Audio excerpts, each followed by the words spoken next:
Pemirsa, perdagangan saham di Bursa Efek Indonesia baru saja berakhir. Kita akan membahasnya bersama Panin Sekuritas.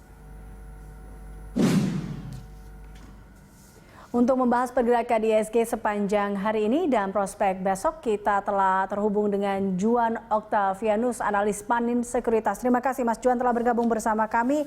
Ini kalau kita lihat terkait dengan IHSG di mana hari ini yang sempat menguat bahkan menembus level 6.000 di sesi 1, tapi kita lihat juga di akhir perdagangan ini kembali memerah. Menurut Anda apa yang menjadi sektor penguat tadi di sesi awal dan kemudian yang membuat IHSG kembali memerah?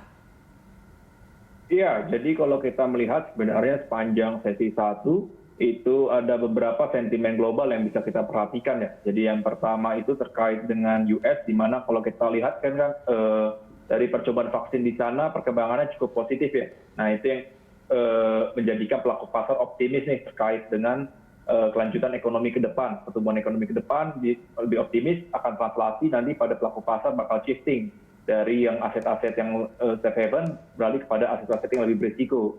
Nah, cuman kalau kita lihat dari UK ini juga ada antara negosiasi Brexit yang belum selesai dan juga dari stimulus dari US belum selesai juga menjadi concern bagi pelaku pasar.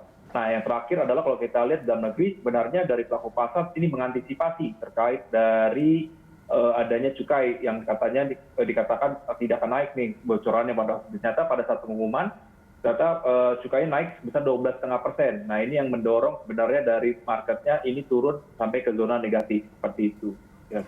Oke, nah ini kalau Anda melihat terkait dengan penguatan emiten rokok pada IHSG sendiri yang terjadi hari ini seperti apa, Mas Juan? Ya, jadi kita bisa melihat sebenarnya pada sesi 1 pelaku pasar cukup optimis ya terhadap emiten-emiten rokok, kelihatan banget pada saat sesi 1 ini meningkatkan kinerja yang positif ya dari harga sahamnya, terutama dari dua emiten besar seperti HMS dan GRM itu pada sesi 1 masih positif.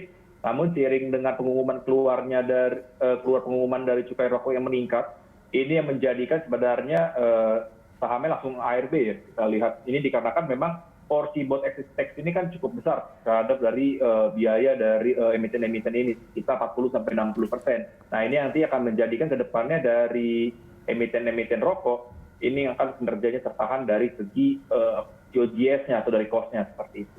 Oke, Mas Juan, terima kasih telah bergabung bersama kami terkait dengan analisis pasar hari ini. Juan Octavianus, analis Panin Sekuritas.